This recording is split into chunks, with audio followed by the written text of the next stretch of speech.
Good morning, everyone. This party doesn't start without you, so we appreciate you all coming in today. It's family. We're here to have fun and to talk about things that really matter to us. And today, we have an amazing guest that we can't wait to share with you. But first, I have to thank Bex and Rhonda, my beautiful, lovely, most supportive sisters who you all know so well.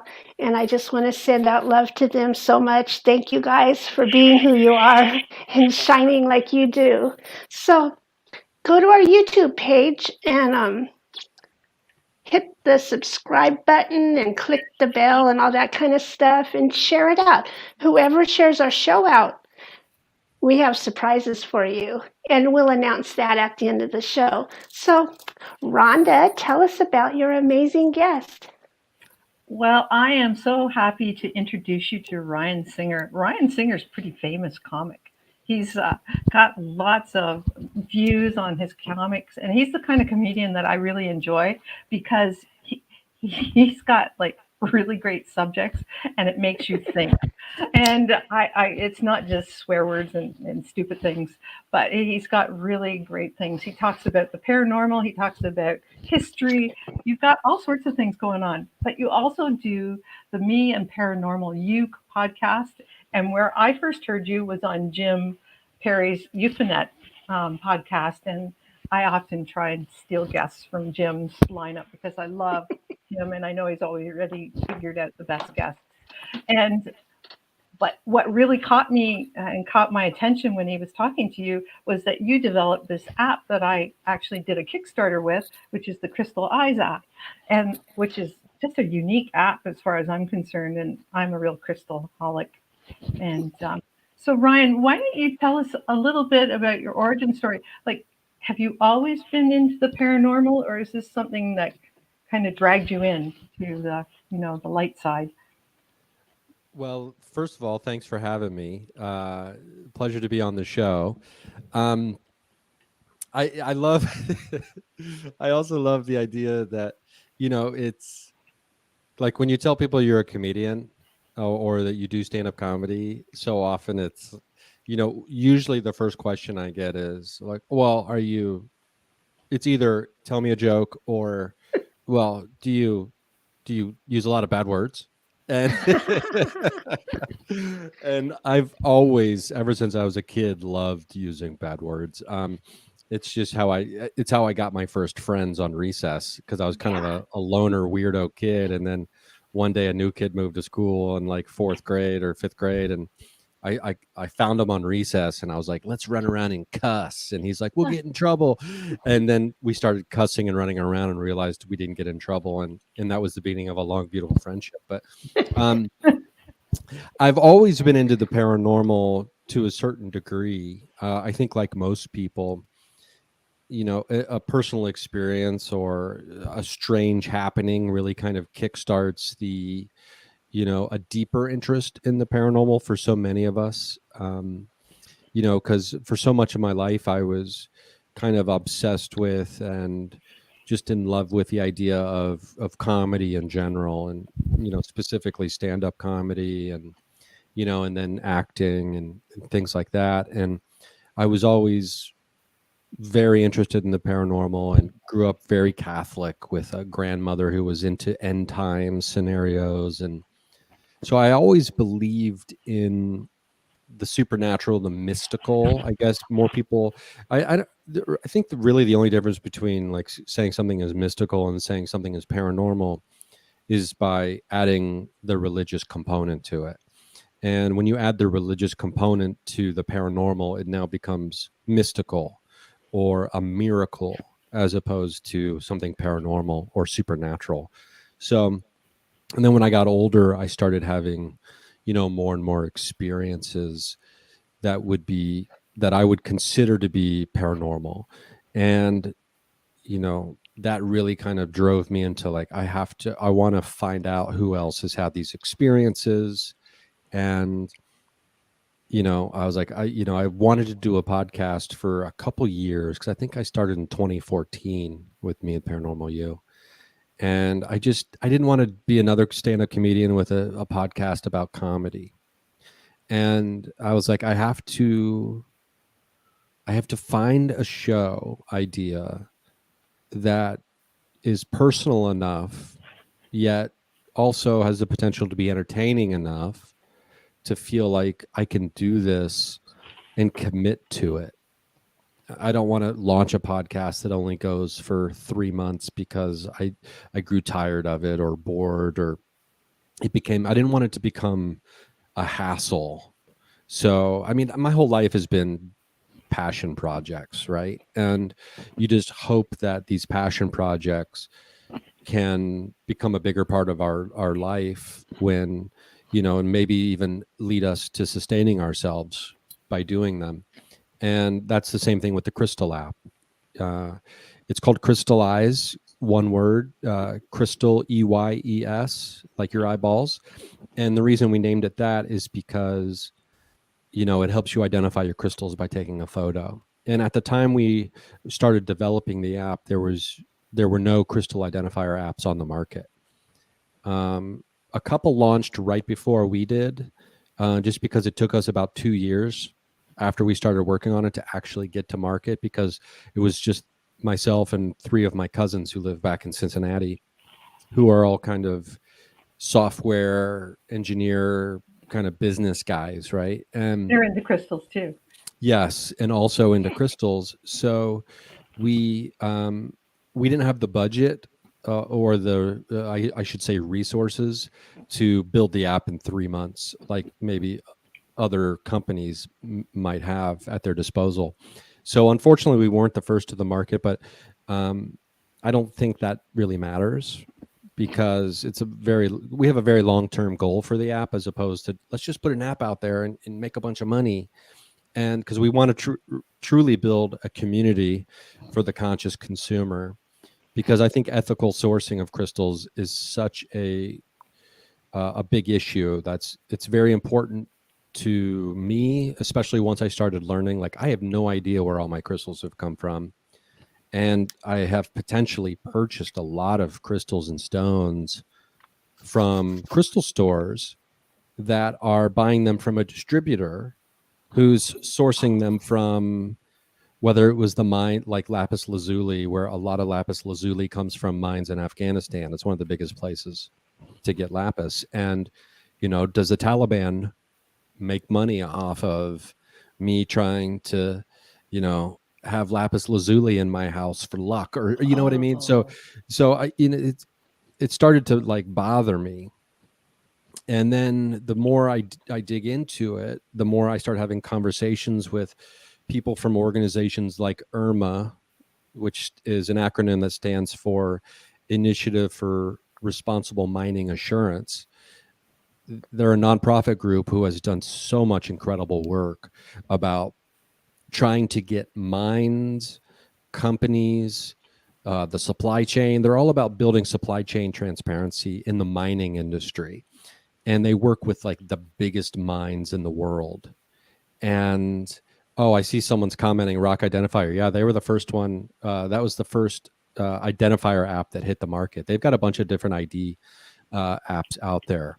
But anyway, so I started talking to IRMA. I started talking to Fairmind and these other people, and then vendors, people who sell crystals, and we are partnering up with people who prioritize ethical sourcing of crystals. And very soon in the near future, we're going to be providing people through the app a way to access vendors who sell ethically sourced crystals.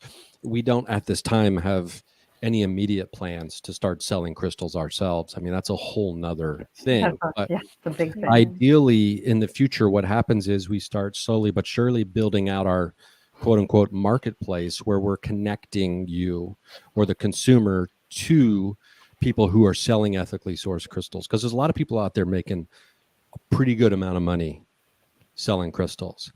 And there's a smaller amount of those people who are saying, we are ethically sourced, get your crystals from us.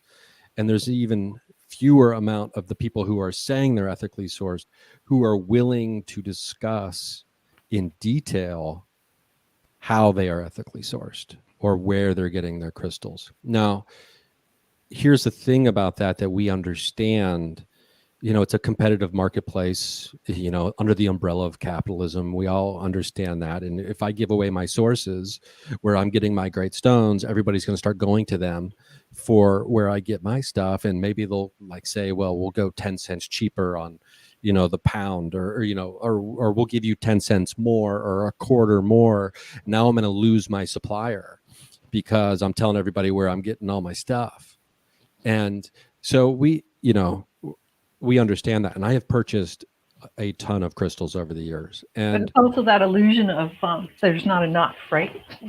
yes, It's that illusion that there's not enough for all of us out there. exactly. And I think that's, this whole scarcity, the idea of scarcity it's what drives our reptile brain into doing so many, undesirable or just ridiculous activities. Well, I have to provide for me and mine. It's such a primal instinct that we have. But yeah, so it's like, but the deeper we dig into the ethical sourcing aspect, because that wasn't the initial idea for the app. The initial idea for the app was, I remember for years, I was like, man, I need a Shazam for my crystals because I can't remember all of my crystals. And for a couple of years, I was telling people, I wish somebody would build a Shazam for crystals because I just can't remember all of them or remember where I got them, et cetera, et cetera. And then one day I was just like, I need to stop telling people I need a Shazam and I just need to figure out how to make the Shazam for crystals.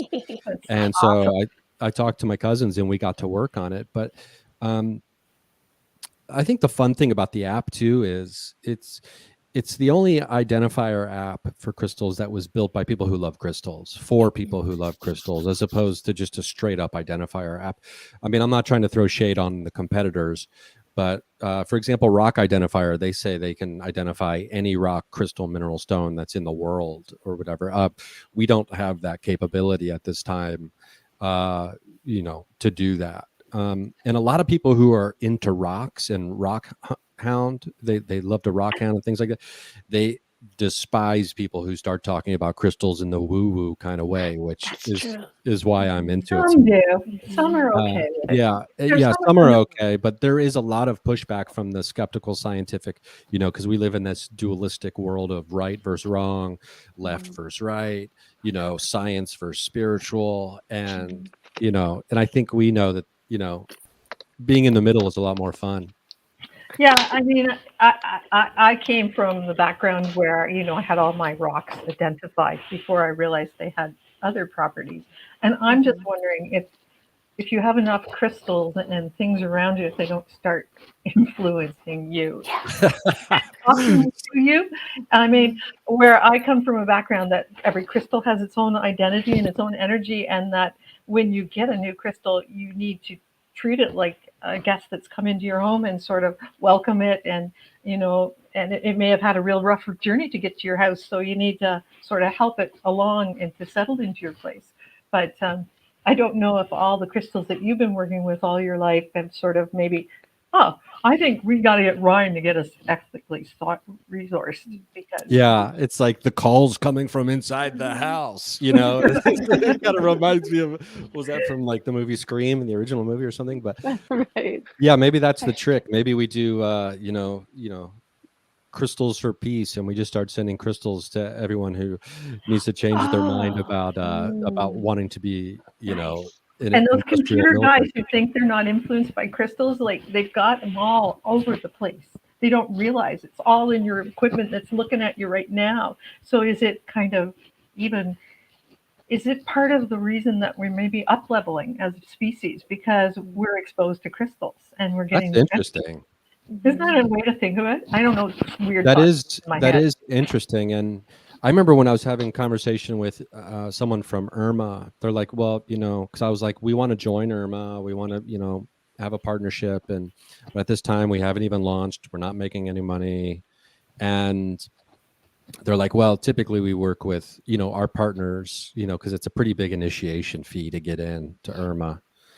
And they're like, we work with, large scale mines and companies.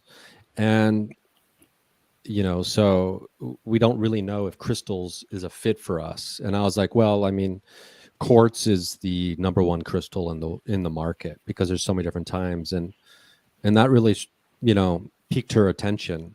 Like, oh, you know what? I didn't consider that, because quartz is one of the biggest things that we mine for computers, cell phones, all kinds of things, or that people mine. Not that they're not a mining company, but yeah, I mean, and for me, it's like, we want the app to help like bring people together, push the conversation forward, raise awareness about ethical sourcing, and let people know it's okay. You don't have to be scared to ask questions when you're in a crystal shop about where they got their crystals, much in the same way people wouldn't be afraid to ask their, local grocery store where they're getting their food or their fruit, Right. like they are Label. putting that on they're putting that right out front, like locally sourced oranges from blah, blah, blah, blah, blah.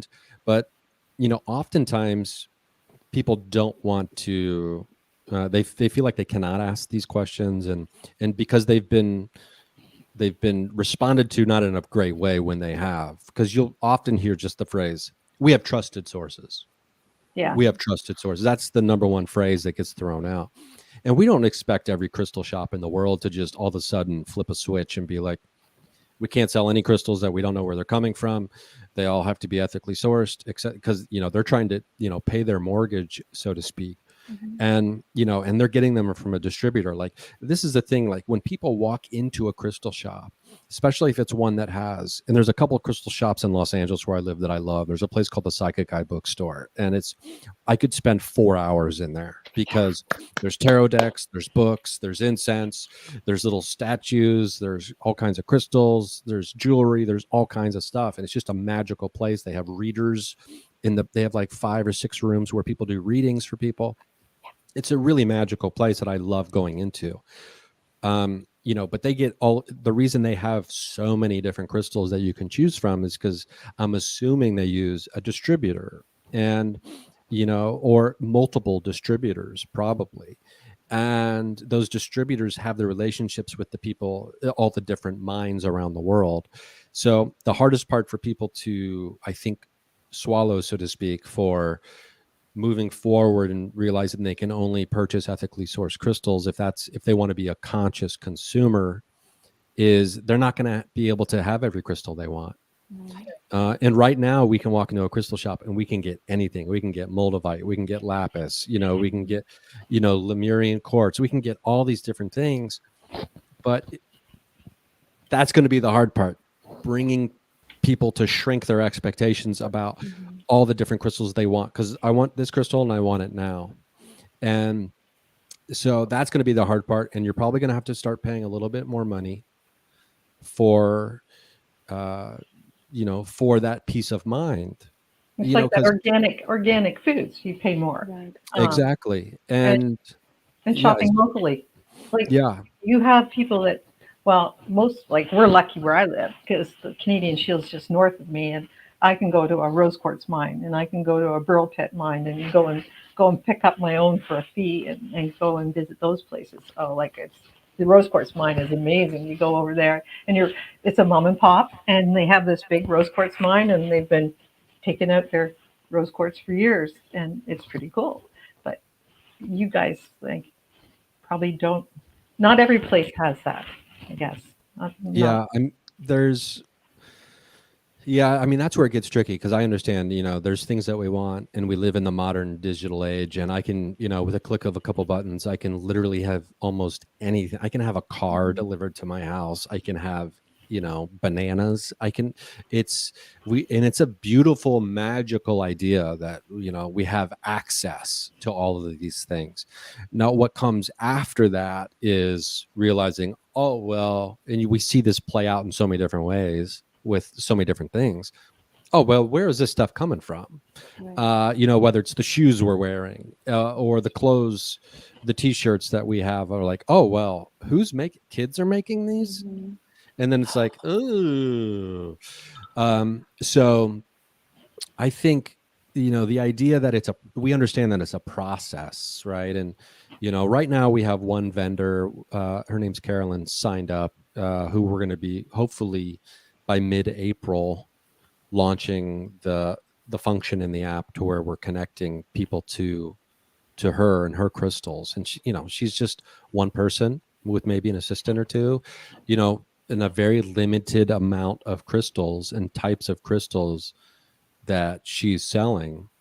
And she has personal one-on-one relationships with families who own these mines. So we can be confident in, pushing her out to the consumer, being like, okay, well, we know we can stand by, the fact that, she's saying that these crystals are ethically sourced. And we've had conversations with multiple different people who we thought we'd be partners with, who were on board. And then when it came to crunch time of, well, can you please be more specific about the sourcing so, we can, feel confident about, pushing you out there? It's always been like, well, let's see how the app does first, and then we'll maybe revisit this conversation later, which is not an invalid concern, I suppose. You don't want to align yourself with an app that hasn't launched yet, that could be, totally garbage or, whatever, but at the same time, it did seem interesting to me that every time we got to the nitty gritty of like, okay, now I would like, and I'm not a pushy guy and I never have been. So it's kind of difficult for me to be pushy, like walk into a crystal shop and be like, oh, can you please tell me where you're sourcing these crystals from? And if I can feel good about feeling good using them, I'm not that person. But, come crunch time, everything seemed to crumble with a few different people who we thought we were lined up with, who on the surface were like, promoting themselves very loudly as ethically sourced. But then when asked specifics about that, it was like, well, let's check back in maybe 6 months when, or a year, to see how the app's actually doing. And then we'll have this conversation. It's like, well, we're not selling crystals over here, so we're not trying to. Yeah, you're not trying to go after Mark. The other thing I like about the app is that you can organize your collections. But I haven't really got into that part in the app that I've been using because, honest to God, I don't know where all my rocks are. That could take a lot of work. Yeah, it's like I forget how many functions we built into the thing. Because I think that's the thing that we really wanted to do to make sure people understood that we're not just an identifier app. Like when you add a crystal to your collection, we have a drop down menu of, I don't know, maybe about 10 different intentions, or, we have some intentions you can set with the crystal. We have a location that you can select where you keep your crystal. There's a notes section, so you can write down a little bit of note, like maybe like, oh, my brother John gave this crystal to me, or whatever it is you want. And we understand that the app needs to get better. And the AI and the identification part of it is the most difficult part to have working for people to where their expectations are met. Because when you launch an identifier app, people expect this thing to identify everything exactly the first time, as if, well, we've got a robot on Mars. You're telling me this, you can't identify my crystal.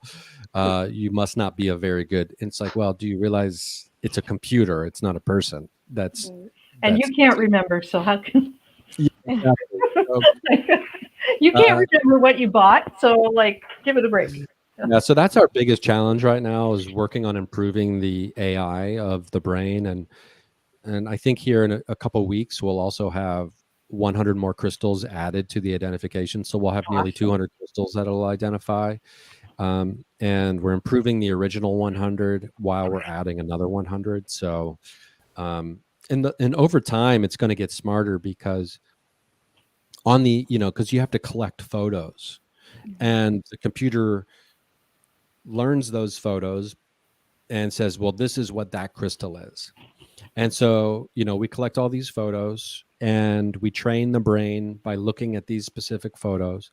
And then the AI on the app, the actual function of the app is we have instructions, like you need to put it on a plain background. It has to have good lighting. Don't have other stuff in the photo with it for best results, right? But most people just take a photo of the crystal in their hand.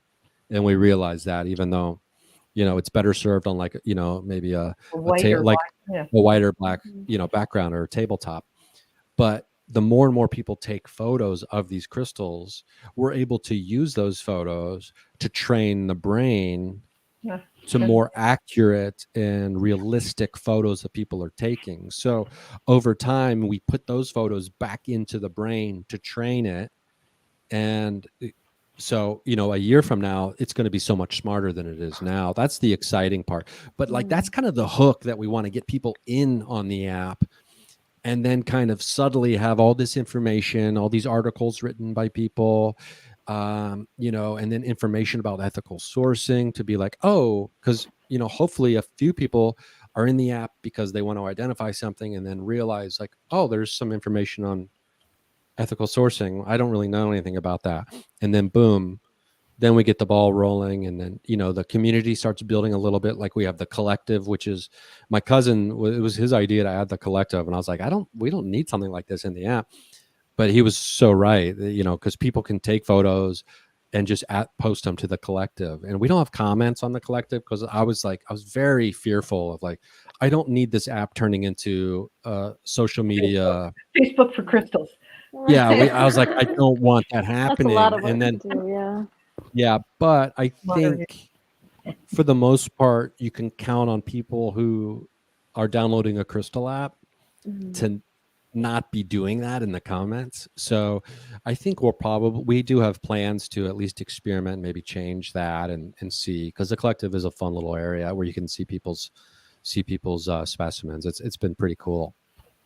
Yeah, I've added some. love Not that. they're very exciting, but Do you deal They with are fossils exciting. too? Well, as of now, we're kind of trying to focus on, we are trying to include some scientific information about the crystals, because there's a description, then there's a mystical description, there's a spiritual, so it's got, astrological signs for each crystal, things like that. But as of now, we aren't focusing on like straight up minerals or rocks outside of what would be considered quote unquote crystals. At some point in the future, we will be, expanding to try to identify rocks and fossils as well. But at this time, we're focusing mostly just on what would be considered a crystal, or something that a crystal store would sell to a consumer. Oh, Yeah. I love that.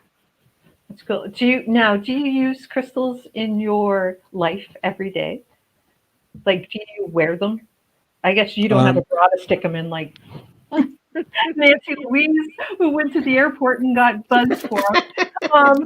One of our listeners, she was talking about her experience at the airport the other day with her crystal bag and her bra. But I just wondering, note to self, don't do that. Well, I have some, but I lost one of them, so I don't have them anymore. But I have some shungite earrings. Oh, cool. Which is so good for, having ear pods in, or I have a big shungite specimen on my desk. It's all over. It's on the other side. I have a big chunk of shungite. I don't make any shungite water. I haven't gotten into like the water aspect, but usually when I'm on stage, I have a sapphire pendant that I wear for my throat chakra.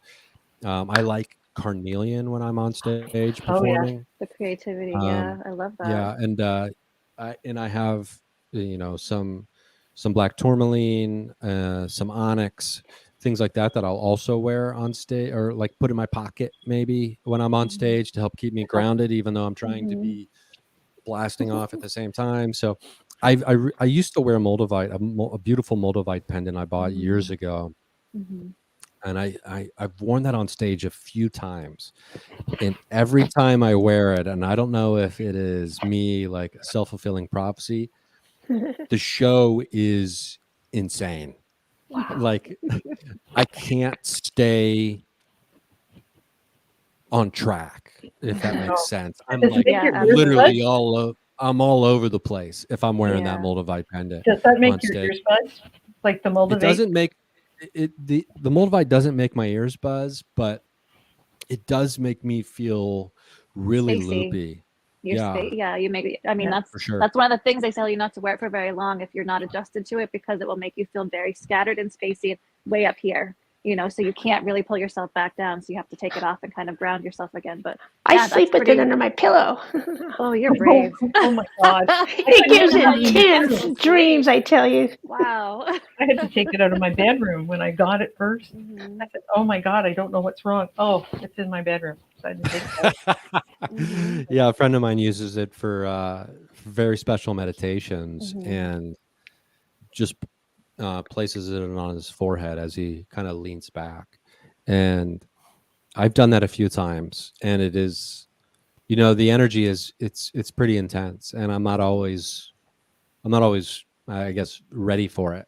So but when it comes to meditation, I do like to use, I got a big chunk of clear quartz. I love using labradorite for that as well, Mhm. to kind of build that Beautiful. bridge between the physical and the spiritual. And those are probably my favorites. Someone gave me at a comedy show one time after a show, as a birthday gift. They gave me something called Atlanticite. I don't Oh, know if you've yeah. heard I've of had Yes, some. that's Atlanticite. one of my favorites. You Yeah. have Yeah, one? Yeah. I had never I have heard some of too. it. Yeah. I have There's Laramie, but not Atlantis. a big old chunk of it, and it's just Wow. really, really beautiful. It And is. amethyst is always Oh, Yeah.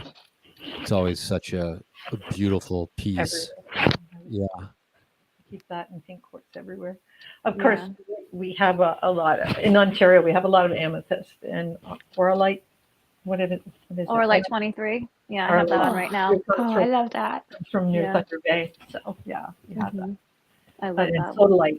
Sodalite 9, not too far from me as well. So those are all beautiful. Like that's beautiful stones that we keep around. And I'm living on blue sandstone here, so I'm right in the middle of a very quiet area. But I love the fact of that community. When I started exploring it, it's nice to see other people, and it's nice to be able to commune and just people think that crystals are just woo woo until they hold them in their hand. Mhm. And when you're younger, it's I pick up all the white stones or all the shiny Mhm. rocks. Yeah. Yeah. I did But that you too. Yeah. realize that you always have them all your life. And Yeah. there's more to it than that. And there's been a big sea change. And I think we know that, or we've noticed it being over here on this side of the fence, I suppose, on the woo side of the fence. I remember, 5, 6, 7 years ago, I'd be in the green room of a comedy club or at a comedy show here in Los Angeles. And the comics are just kind of hanging out, talking before, during, after the show. And oftentimes, someone would see a crystal pendant I had on, or, they'd know that I was kind of into it, and they'd be like, "What crystals do you have in your pocket?" And, I'd pull out maybe a piece of carnelian or something, and I'd show them. And then, it was weird.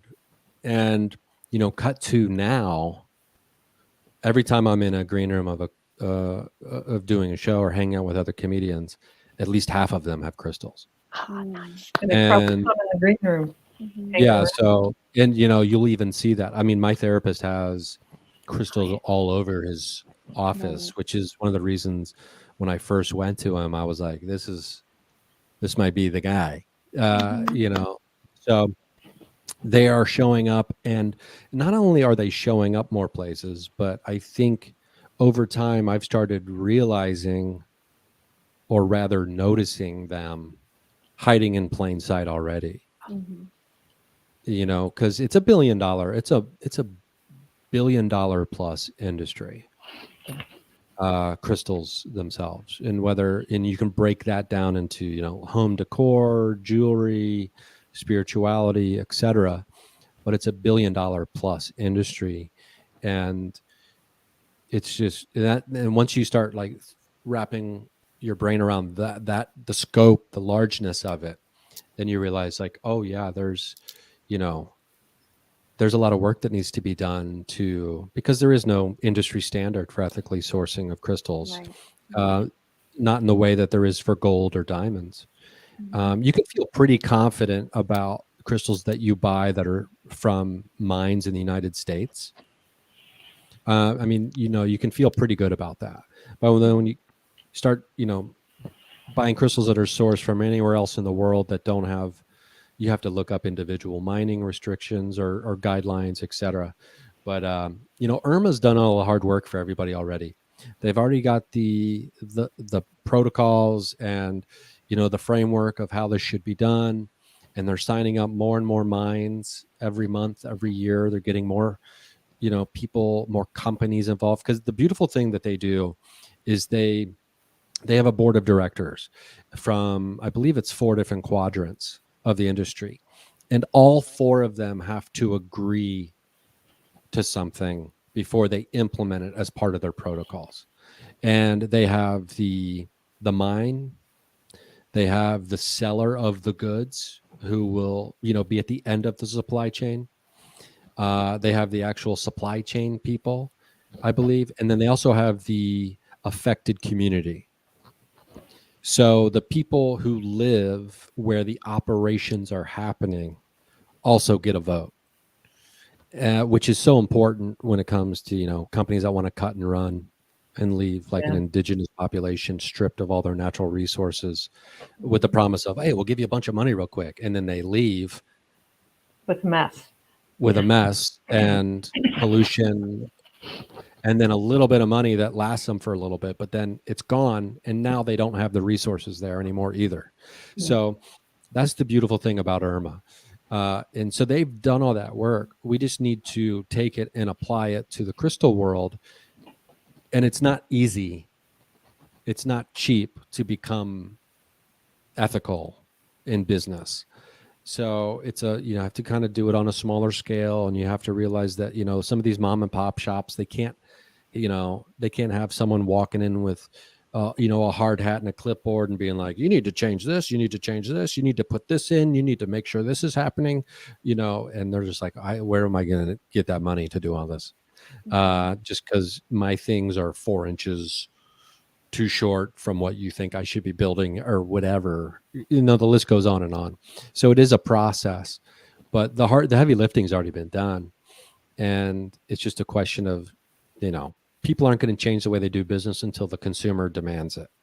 It's people don't even think about it. It's like people are all in love with electric cars, but they don't realize that a lot of the stuff that goes into the batteries are from rare earth minerals that are mined very unethically in some places.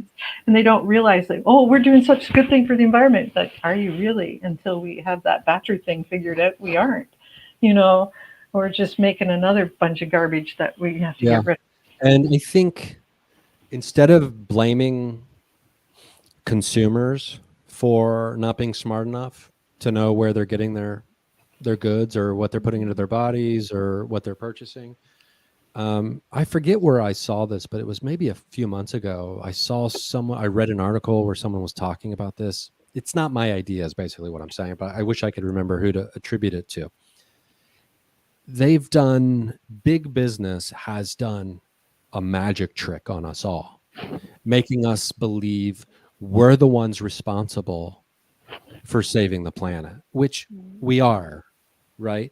But not in the way that we've been told we are. They have made it important for us to feel like it's our responsibility to always do the right thing. Meanwhile, they do whatever they want. They're not holding themselves accountable, and we are not holding them accountable. In many cases, we are. Like Coca-Cola is one of the world's biggest polluters. Toyota, I used to love, I've driven 2 different Camrys for the last 20 plus years. Those are they're the only 2 cars I've owned.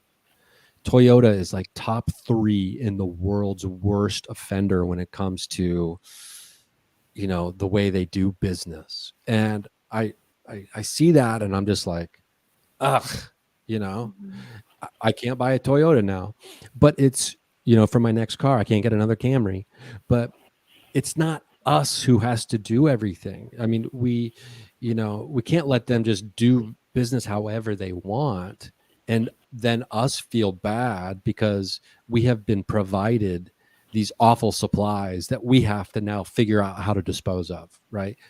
Which I think a lot of us, are very good about recycling and all these kinds of things, but that's the biggest trick the devil ever pulled, is convincing the world that he didn't exist, right? That's from one of my favorite movies, The Usual Suspects. And, big business are the ones who need to be doing this. They need to be the ones showing us that, like, hey, we're the ones making a change. Like the weapons makers need to be the ones that are contributing all the money to rehome refugees from war. Exactly. And it wouldn't be hardly a line off their budget. Right. Because we all know that war is a product of profit. 100%. And it is one of these things where, you start digging into the issue and you realize, oh, you have to mine it, so to speak, no pun intended, but I guess pun intended. And then you start realizing it's a bigger issue, because for us, ethical sourcing speaks to the biggest issue in the entire world, which is mining. When it comes to the environment, everything around us is either mined or gathered from the surface.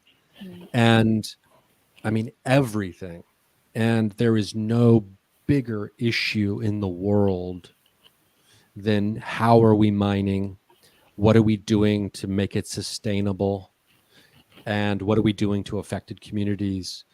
And in turn, what does all of that energy into the things we're mining ultimately at the end of the day do to us on a spiritual level, on an energetic level? And this is where it gets woo-woo for certain people, but I think we're on the right show to talk about that. Like, if everything that we've been consuming and doing and operating within has been just aggressively like take, doesn't matter, no consequences, that imprint is kind of in everything about us energetically. And we have to find more harmony, and I think it'll serve us all better, and it'll have exponential effects. And I think the rise in consciousness when it comes to consumerism over the last 20 years, I don't think it's any accident that you also see the rise in consciousness of spirituality in people in the last 20 years. And, I think they all kind of affect each other. It's all connected. Everything is connected. It's so true. I'm so glad we got to find you. Tell us some of your projects coming up, because I guess you have sort of a film project in the works right now, or a documentary project. Yeah, I've got a couple things that are coming out soon. I filmed a 1-hour comedy special in October of last year, and that hopefully will be, well, not hopefully, it will be out here later this year. And we filmed it in an old haunted school called Post Town Elementary in Middletown, Ohio, which is right outside where I grew up. And it was really fun. Ohio is spooky, isn't it? Like, I've heard of Ohio having a lot of spooky stuff. Oh, yeah. Yeah, there's a ton of stuff. I grew up with, I went to high school with a brother and a sister who went to the high school. They lived in a place called Waynesville, Ohio, which is probably one of the most haunted little areas in Ohio. And they grew up in a house that had insane activity, like objects flying around the room, that kind of stuff. And so, yeah, it was a perfect place to film a comedy special. So what we did is we filmed the comedy special on Saturday night, and Thursday and Friday night, I had some friends of mine join me to do paranormal investigating in the school. Jim Perry of Euphemet was one of those people. My buddy Karen Rontowski was there, and my buddy Alex Mistretta. And then we had some people, and my buddy Eric Connor from Epic Paranormal. And then we had some other people join the investigation as well, who are kind of local people. But so I've been editing together a paranormal documentary series that I'm calling The Bridge. And the premise is that consciousness connects all paranormal phenomena, and there truly is no separation or difference between us and anything else other than the masks that we choose to be wearing at this particular moment in time. Our mask is the physical form currently, but Bigfoot, aliens, ghosts, I believe they're all connected. So I was doing alien contact protocol kind of initiative stuff inside a place that's known for being super haunted with ghosts. So I went in there and did let's see if we can contact aliens inside a place that's known for ghosts. And then things start going a little bit bonkers. And I've been back a couple different times to do some additional filming. I think that phase of the series is probably over. Now I feel like we've established a conversation with, alien intelligence from Sirius, the dog star system. I've gotten confirmation through typical ghost hunting devices that we were doing that. And so now I feel like, Mount Shasta, Joshua Tree, other places are where the investigation goes next. But I've got the first episode pretty much. I got the skeleton of the first episode already edited together. It's just a ton of footage to go through. But yeah, so that's coming out. That'll be called The Bridge. The stand-up comedy special will be called The Supernatural. So those things will be out hopefully pretty soon here in the near future. And then, just always doing the podcast, Me and Paranormal You. Try to put out 2 episodes every week. That's ambitious.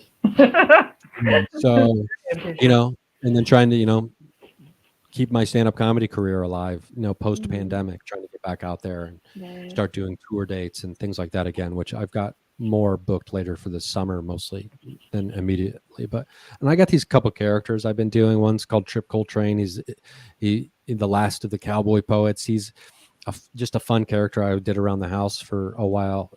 My girlfriend would just ask Trip questions, and so I'd answer as Trip. And so I'm actually performing him live. I'll be doing Trip Coltrane or performing as Trip Coltrane later tonight at a show. Are you channeling Trip Coltrane, do you think? No, well, I have my days where Trip just won't leave me alone. All of my Trip days for sure. But because it's just fun saying certain words and certain voices, right? Like the voice I use for Trip Coltrane would be like San Bernardino, so like here in Riverside County. And it's just, and I love poetry. So it gives me an excuse to write ridiculous poetry as this old cowboy guy. So I've been having fun doing like characters on TikTok and Instagram and things like that as well. Oh, awesome. You're on TikTok. We'll have to watch it on TikTok too. That's such a fun media. Pretty high vibing most of the time. So really enjoy that. And thank you for mentioning Riverside and San Bernardino. Yeah, of course. Home. I remember from chatting earlier that that was out there. There was, what was I watching last night? That was, I was watching a little bit of a documentary by this guy named Louis Theroux. I guess he was a BBC reporter. It's called My Scientology Movie. I didn't know that their like international base was in Hemet. Hemet, I know. Yeah. So I've spent a lot of time out there. My girlfriend's aunt lives out there, and so I had no idea that I was that close to the international headquarters of Scientology. But anyway, that made me think of that last night. But it's just, I try to create, and I try to somehow figure out if I can sustain myself financially by trying to, do things that I love and I enjoy. And I'm not always successful in doing that, but there's times where, I have to do other things for money, but that's fine. Or jobs, I should say. Not like I have to do other things for money. I have to do like, odd work here and there. Right. But it's not great for, having a savings account or a retirement fund, which is, something is pretty foreign to me. It's just a matter of time, though, because when you it'll get there. Already you've manifested the life you want. So you just have to continue it on, right? Yeah, I think that's the most important thing that I've learned over the course of my life, because I'm 45 years old, been doing stand-up comedy for about 19 years. And it is years ago, I realized I was just kind of upset. I was maybe on a little bit of a like, why am I not getting, or why don't I have? And I was like, I'm letting my happiness be defined by the world's idea of what success is. For me, I have surrendered all control to the outside world dictating to me what should or should not make me happy. And once I realized I get to define my own success, I get to be in charge of that, then the rest will follow. And happiness started to kind of flood in at that point. And it is amazing. And I think we all know this, like there is so much resistance to this idea, even from other individuals in our lives who are like, you need to have, why don't you have this? I need you to have this. And, you know, it's like it's like you speak a different language almost. And I don't know who can be the translator there between us and other people there, but it's something I've struggled with, you know, in my life where, you know, there's oftentimes I find myself having conversations where I realize what I'm saying and, you know, sounds crazy to them. When to me it's, no, isn't this obvious? This is how we all should be doing things, but in our own specific way. So I couldn't specifically tell anyone how to do it other than just the idea of doing it, I believe is beneficial. But you know, we're up against the machine, and the machine tells us that you have to be a consumer and you have to stack a lot of cheddar. You know, you got to have money, you know, because it goes back to the thing we were talking about at the very beginning, that reptile brain, you know, like I need to provide for me and mine.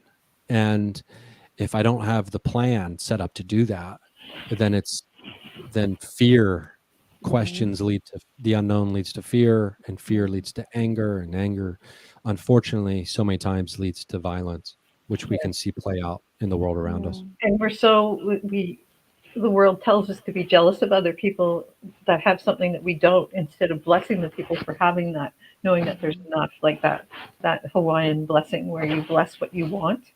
So when you see someone successful, you say, oh, bless that person for being successful. Yeah. The illusion of scarcity. Bless that good food that you've got, you know, and then just blessing what you see, you know, that you want. Yeah. And I make no bones about it. I've made it, you know, as far as I'm concerned. I've totally made it. And I am so fortunate to have the things I have. I mean, I think about just where I live right now and, you know, the relationships I have in my life.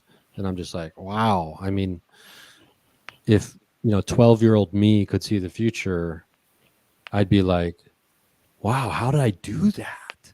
That seems like an impossibility, right? Even though 12-year-old me would dream of having a life like this.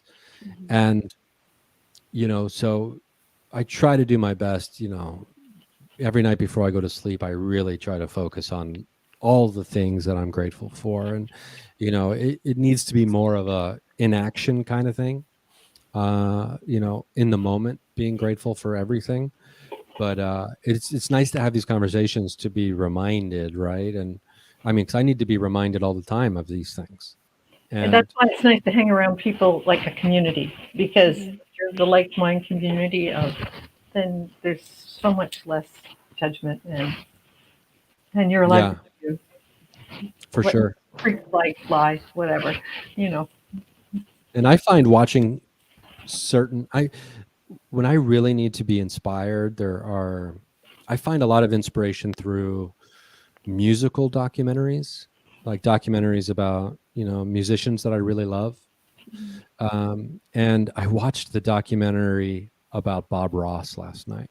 I love him. And, you know, I don't want to spoil the documentary, so I won't really tell you anything other than, I mean, Bob Ross, I mean, wow, this person, right? And I find it very inspiring to watch a story like Bob Ross's or other stories about people pursuing, achieving, but doing it through love and excitement, as opposed to being a shark, being cutthroat, getting it at all costs, ascending to the top. And you see what happens to people like that. Like there's a great documentary about Elizabeth Holmes, who started Theranos, that, you know, one drop of blood and we can get you 200 different blood tests. We're going to like change everyone's life, making it easy to have access to their medical information. And you watch a story like hers unfold, and she's just at all costs will lie to get what she needs. And and then there's the story about the WeWork guy, recently, who did the exact same thing. He was like, I don't care what it takes, I'm going to be successful, and I don't care who I have to bully around to get there, because I deserve everything, right? And I deserve to be the most special. And you watch a story like that, those always eventually crumble. Mm-hmm. And love is such a more sustainable fuel in our life, even though it might not get you somewhere nearly as fast. It doesn't burn nearly as hot as hatred or spite does. Mm-hmm. But because hatred can get you somewhere real fast, real quick, but then all of a sudden you're out of gas once you get there. Mm-hmm. And then you have to find a place to bury the body. And that explains why the government's falling apart. Yeah. So true. All over the place. Every government. Yeah. The world government, yeah, it's falling apart. And let it. I mean, I'm pretty torn on a lot of this, because on one hand, I understand that when you have a civilization or a community that gets to be too large of a number, Mm-hmm. it's just counterintuitive to have every single person vote on every single thing that the community wants to do, or every decision that needs to be made. Mm-hmm. It's just, once you reach a number, there's a breaking point, or there's a tipping point, and you just have to have a government in place, or a council, or whatever you want to call it, to start making decisions on behalf of everyone else, because we wouldn't be able to do anything with our days Right. if we didn't have people doing that on our behalf, especially if we don't want to be one of those people. But I think what it means to be a politician or a political leader, that has changed so much in the last 20 years because of fame and notoriety and et cetera, et cetera. People no longer want to be in service as much as they want to be in power. And it's just really difficult to differentiate between someone who wants power and someone who wants to be of service. And because once they figure out the psychology of it all, people want to hear these things and blah, blah, blah, blah, blah. Yeah. And this will trigger people's endorphins in their brain and make them trust you. Once we figured all that chat, and like Edward Bernays, I think, was the guy who kind of really spearheaded that. And they called it public relations when it was just mental manipulation. And he was Freud's nephew, it turns out. And and Freud was not really thrilled with what his nephew was doing. But Edward Bernays figured out how to hit the buttons for people in advertising and in all of that stuff, and propaganda. He was excited about making propaganda. Yeah. And there's been so much propaganda in this country that, we don't even realize it. It's been going on for so long. I mean, the fact too, that we can say the phrase, the government, and so many of us are like, ugh, don't talk about the government around me. You know what I mean? Like, who is stop? Well, it's not. Yeah, it's not about being anti-government as much as it's being about there's the service of the collective, service for the people, and self-serving. And we have a self-serving government. It's a self-serving entity. That's how it's been. That's how they've that's how they've to maintain power. Exactly. And so it's about getting rid of what's been, so that we can have a more a more collective serving, right? Better, for the people government that we actually truly were meant to have to begin with. Yeah, the fact that people say, I want to have a career in politics, it's like, wait, that's not what this is about. This isn't a job you can go get to get rich and powerful. Like a career in politics. It just seems like such an odd phrase to me. Yeah. Like 40 years ago, you used to have a career in public service. And public service people don't make that much money. So why are those public service people making so much? You don't go into it for the money for public service. You go into it because you have a passion, right? Really? To help people, to support people. But when you're going into it for the money, there's something wrong. Yeah, 100%. So Bex, you have some questions for Ryan. I mean, I only have two now because you already answered one. So, the favorite crystal, we knew that was going to come out anyway. But yeah, I have the first question is, if you had to choose a song to be the theme song of your life, for right now, what would that be? I mean, I'm torn on this because when I was younger, I used to like pretend that the song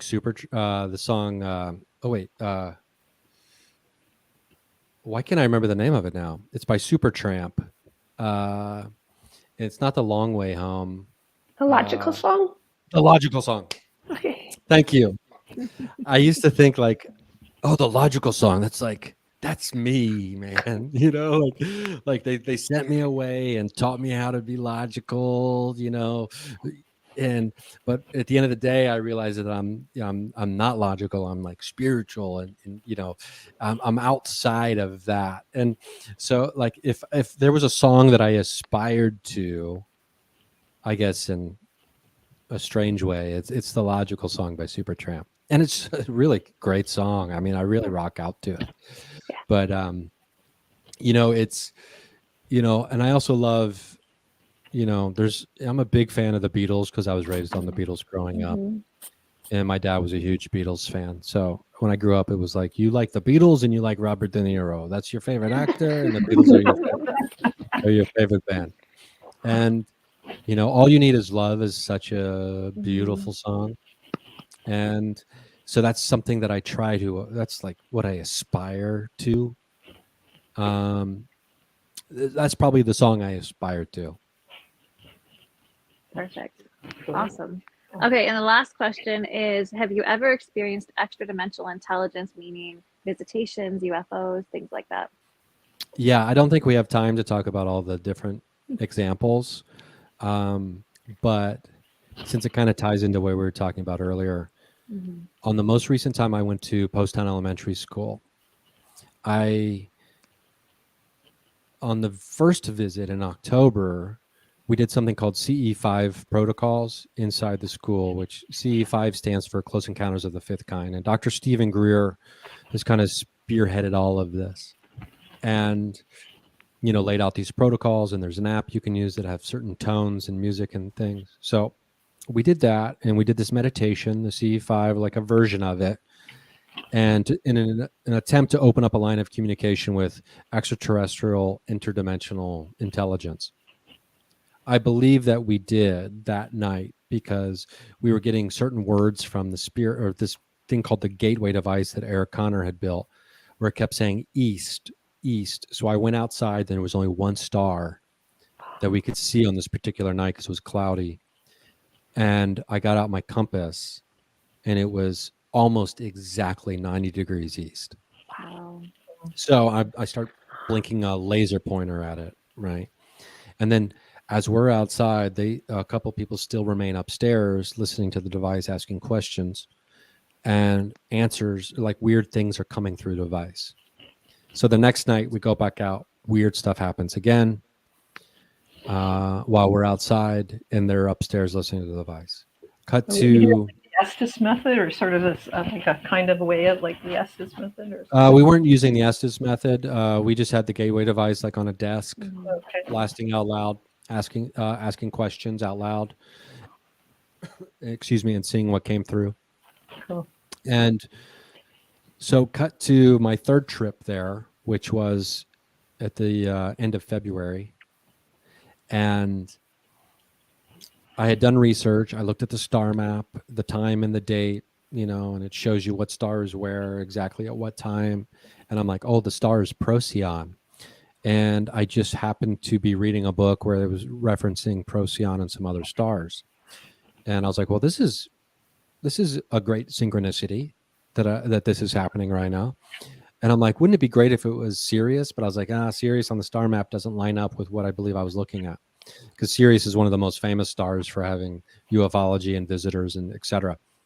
So when I go back to school, I have very specific questions. My buddy Matthew Jackson and I go, and he's Paraholics is the name of his investigator group. He does amazing work, and he's got all these cool gadgets. So he brings all of his gadgets. And so we're doing basically a spirit box. And I'm like, and we've got these devices put up around the room that light up when there's EMF activity, et cetera. And so I go, okay, we do some CE5, we do some meditation. we settle in, and I start asking questions like, was I communicating with some intelligence from the star system, or from the Procyon star system? And it's just nothing. And so I keep asking about Procyon. Then I say, was I communicating with, or is there anyone here from that we were communicating with before, from Sirius, the dog star, and all the devices go bonkers. Wow. We ask a few more questions, for the next about 3 minutes or so. We're asking questions specific to that, and the devices keep lighting up, keep going crazy. And which might not seem like a big deal when you say, like, for 3 minutes, things were going crazy. But typically on a paranormal investigation, you go there and you investigate for anywhere up to 10 hours in a location. Mm-hmm. And it's a really good investigation if you had like 5 moments that lasted a few seconds that whole time you were there. Mm-hmm. And that's like a really, wow, this place was on fire tonight. So to have like 3 minutes where things seem to be responding in a prolonged conversation was bonkers. Cut to about 2 hours later, we're in a different room. We have a different device. There's this deep voice coming through. So we ask, okay, can we have the deep voice come through more, and the other voices please recede into the background because we can't hear, there's too much going on. All of a sudden, the deep voice starts responding and the other voices kind of fade away. And so we ask, Matthew and I ask, like, who are you? And in the deep voice, we hear God. And so we're like, okay, well, this is unexpected. If we knew you were coming over, we would have cleaned up around the place. But it's like, so then we're like, okay, well, what's your name? And then we hear Ra. Oh, Wow. And so we're like, Wow. oh, whoa, we really would have cleaned up. Right. And then I say, well, where are you from? Something along those lines. And then we hear Cosmos. That's cool. And so to get 3 answers like that, so specifically, boom, boom, boom, Mm-hmm. it blew our mind. And so that was just, and I haven't even really had a chance to even go through that footage yet because I've been so consumed with editing the previous Right. trip in October that we spent 2 full days there, so in 2 nights. But so, like, to me, that is one of the greatest examples of really communicating with interdimensional or Mm-hmm. an intelligence outside of my physical self that I do believe is connected to me and to all of us through consciousness, and trying to figure out the best ways to access communication essentially with ourselves is the trick. And I think, like the song Yesterday by Paul McCartney, which came to him in a dream, Mm-hmm. the structure of the atom, which came to Niels Bohr in a dream. I think dreams are screaming at us. Some higher intelligence is gifting us things in our dreams.